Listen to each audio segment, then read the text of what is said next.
ನನ್ನ ಮಗ ಸೈಕೋಪಾತ್ ನನ್ನ ಮಗ ಅವನು. ಡ್ರೋನ್ ಪ್ರತಾಪ್ ಅವ್ರದ್ದು ಒಂದು ಇಶ್ಯೂ ಆಗಿತ್ತು, ಅದ್ರ ಬಗ್ಗೆ ಏನು ಹೇಳಕ್ಕೆ ಇಷ್ಟಪಡ್ತೀರಾ? ನನ್ನ ಮಗ ಸೈಕೋಪಾತ್ ನನ್ನ ಮಗ ಅವನು ಕರೆಕ್ಟಿಗೆ ಇರಬೇಕು. ಏನೋ ಒಂದ್ಸಲಿ ಇವ್ರ ಜೊತೆ ಇರ್ತಾನೆ, ಸಂಗೀತ ಜೊತೆ ಇರ್ತಾನೆ. ಅದಾದಮೇಲೆ ಸುಮ್ಮನೆ ಅವನು ಹೆಂಗೆ ಅಂತ ಹೇಳೋಕ್ಕೆ ಆಗೋದಿಲ್ಲ. ಅವ್ನು ಫಸ್ಟ್ ಆಫ್ ಆಲ್ ಎಲ್ಲರೂ ಅವನಿಗೆ ಓಟ್ ಆಗ್ತಾ ಇದ್ದಾರೆ, ಅವನೇ ಗೆಲ್ಲಬೇಕು. ಅವನೇನು ಆಟ ಆಡ್ತಾ ಇದ್ದಾನೆ ಫಸ್ಟ್ ಆಫ್ ಆಲು? ಅವ್ನು ಆಡ್ತಾನೆ ಇಲ್ಲ. ವಿನಯ್ ಚೆನ್ನಾಗಿ ಆಡ್ತಾ ಇದ್ದಾನೆ, ವಿನಯ್ನ ಬೇಡ ಹಂಗೆ ಹಿಂಗೆ. ವಿನಯ್ ಏನು ಸ್ವಲ್ಪ ಜೋರಾಗಿ ಮಾತಾಡ್ತಾನೆ ಅಂತ ಹೇಳ್ತಾರೆ. ಸರ್ ಏನಪ್ಪ ಅಂದರೆ ಇವಾಗ ಡ್ರೋನ್ ಪ್ರತಾಪ್ ಅವರು ಯಾವಾಗ ನೋಡಿದ್ರೆ ಬಾತ್ರೂಮಲ್ಲಿ ಹೋಗಿ ಅಳೋದಾಯ್ತು, ಕ್ಯಾಮ್ರಾ ಮುಂದೆ ಅಳೋದಾಯ್ತು, ಆ ಥರ ನಡೀತಾ ಇದೆ ಅಲ್ವಾ? ಏನು ಹೇಳ್ತೀರಾ?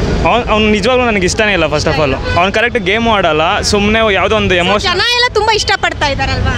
ಸುಮ್ಮನೆ ಎಮೋಷ್ನಲ್ ಆ್ಯಕ್ಟ್ ಮಾಡ್ತಾನೆ. ಅವನು ಎಮೋಷ್ನಲ್ ಆ್ಯಕ್ಟಿಂಗ್ ಮಾಡಿದ್ರೆ ಎಲ್ಲರೂ ಕರ್ಗೋಗ್ತಾರೆ. ಇವಾಗ ಯಾರ್ಯಾವ್ದ್ರೂ ಅವ್ರು ಕಷ್ಟ ಹೇಳ್ಕೊಂಡ್ರೆ ಇದು ಮಾಡಲ್ವಾ? ಅದೇ ಥರನೇ ಅವನು. ಇವಾಗ ಏನಪ್ಪ ಅಂದರೆ ಅವರು ಹಳ್ಳಿ ಭಾಷೆ ಮಾತಾಡಿ ಓಟ್ನೆಲ್ಲ ಗಿಟ್ಸ್ಕೊಳ್ತಾ ಇದ್ದಾರೆ ಅಂತ ಹೇಳ್ತೀರಾ? ಮತ್ತು ನಿಜನಾ ಸುಳ್ಳ? ಅದು ನಿಜ, ಅದು ನಿಜಾನೇ.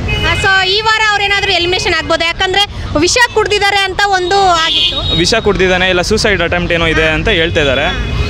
ಅವನು ಹೋದ್ರೇನೆ ಆರಾಮು.